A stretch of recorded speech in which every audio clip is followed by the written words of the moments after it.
Hi folks, I've got these cute nesting tags with these pockets in them, and they go down in decreasing size like this, and the last one just has a little word in it. Look at that, how cute's that with its tiny little things. I'll put these back together.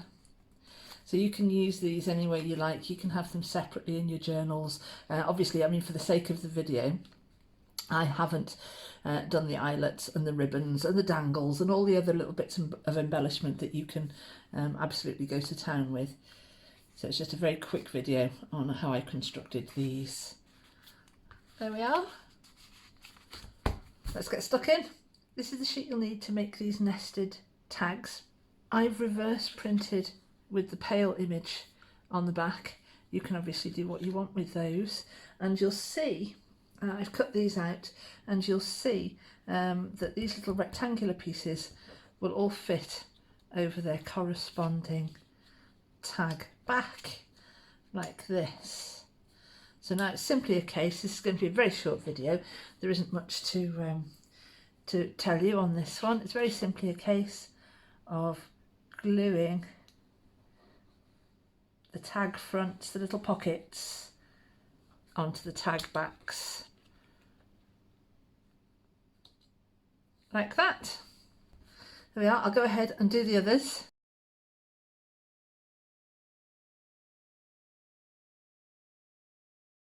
Now this last one hasn't got a little pocket on the front because that was just designed to be the last one to go in there, but what I do have on this sheet, and I don't know what I was thinking when I was doing this little bit. I think I was maybe going to put a word on it, but it was a little space that needed filling on the page, and I like to fill the page up.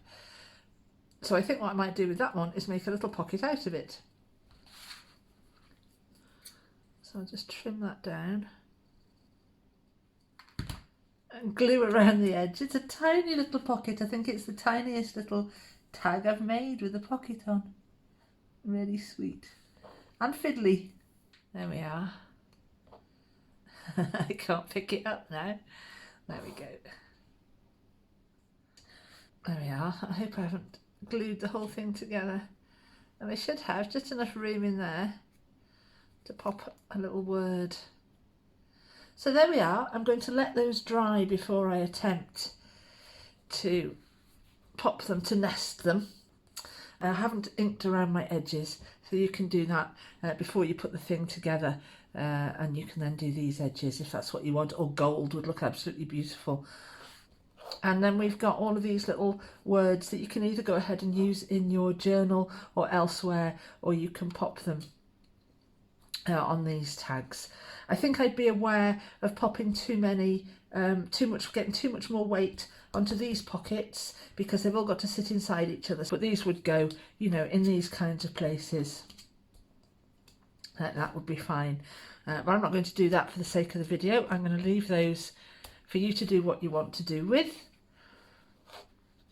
And I'm going to now nest these little beauties together. Which way shall I start? Shall I start? I'll start with the smallest and going up. Mine aren't quite dry. They need a little bit more drying time, really. But I'm impatient. And they look good. And they'd look even better if I'd inked them up. I tell you what I'll do. I'll ink these up around the edges just quickly.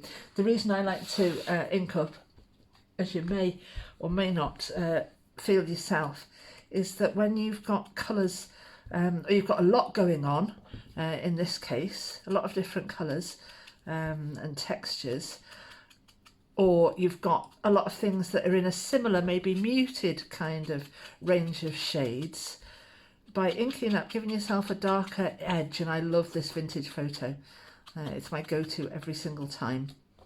By giving yourself a darker edge, you give a little definition to the shapes. So when we put these tags together after inking them up, you'll be able to see them and they'll be a bit more defined. These I've printed on 250 gram paper. I haven't gone to the very thickest that I can do, which is 300 gram paper, which is £110 cover stock. So I'm using a mid-range, a mid-weight card for this. I think it's probably about 100. I get a little bit confused with the American weight system. I do my best to try and translate it, so please let me know if I've got that wrong. So this is a mid-weight card because of the bulk that I'm putting in. Each pocket I add to, I've got more bulk going on. Oh, don't they look good? So you can see they're a bit more defined now because they've got that darker edge. And there they are, the nested tags. You can, of course, put holes in there, put bits of ribbon. That'd be fantastic. I won't finish that off for the sake of the video, but that would look really good with all those little shabby bits of ribbon sticking out over the top. I don't know how you get on putting eyelets, metal eyelets in all of these because of that extra bulk. I guess you'd be okay actually, because they're staggered, aren't they? So you've probably got room, in most of them anyway, to put your eyelet, and the eyelets won't be sitting on top of each other and giving you that extra bulk, and they look really good. And you can, of course, do what you want with these in your journal. You can have them separate, you can have them stacking. There we are.